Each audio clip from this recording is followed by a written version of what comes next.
second, I'm like, is this my dad's blood? Because, like, my dad has blueberries in his blood, and I thought this was blueberries. It's wild rice, a traditional food of the Ojibwe people. Try it out in your school lunch.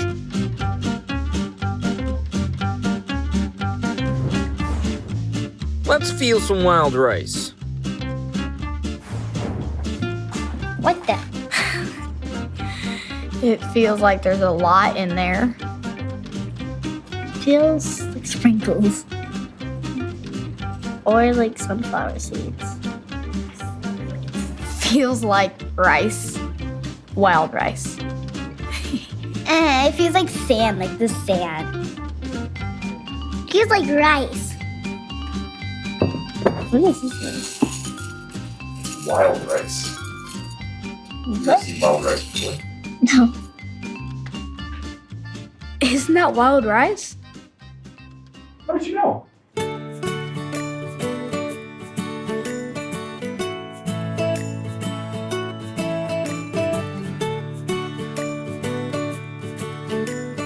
So, what we're doing here is we're doing old style rice parching and finishing.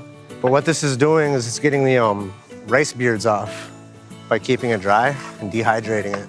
The rice beard is the tail end of the rice kernel, and this actually has little barbs on it like a porcupine quill. And the way that they seed themselves is once they pop in and the kernel goes into the water and into the mud, that barb is what helps carry it the rest of the way into the water to make it seed so it sticks. The main part about this is the heat. It's not really about the fire, it's where you have the heat on the kettle. If you already listened to it here, you can hear it crackling and popping already. That's your signal to start moving it again. It starts crackling and going off. So pulling this off here. Now it's a bigger batch. You can kind of see more about what the after effect looks like inside. All them rice beards and stuff, that's all those prickly things.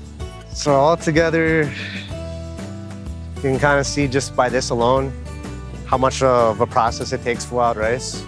After it's ripe, we go out onto the rice bed and harvest it. We air dry it and sun dry it. Then it's taken to the parcher. Then it's jigged on, and then it's winnowed. Winnow is when we take it into the fan. That's one of my favorites. And then it's hand sorted after that. And then we can eat it. What this is the jigging pit.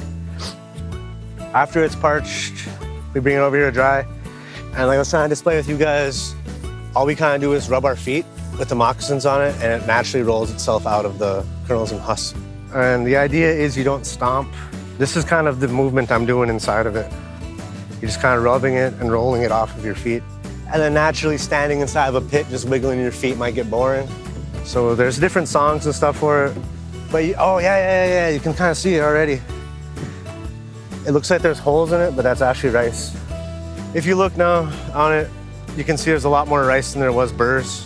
And so now I take it over to quality control at my uncle, and he'll either tell me dance on it some more, go heat it up some more, wash and repeat until we just get nothing but a bunch of black hulls landing into my basket. And that sounds even cooler than this. Yeah. I only heard it a couple of times because it takes forever. But yeah. And then it's sorted, cleaned. Cleaned is the term. You hand pick it and make sure all the stones and pot pieces are out.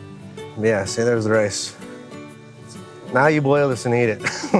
One of the major parts that I like to stress whenever I talk about this kind of stuff is how important rice is to Ojibwe people. But the idea is that the rice is sacred to us.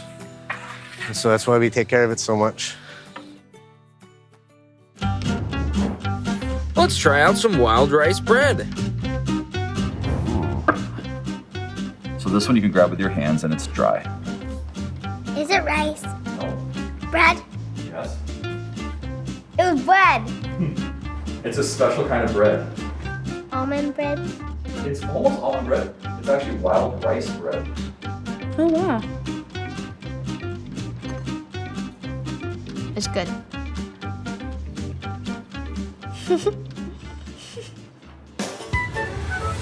Look for Minnesota wild rice in your school lunch this month.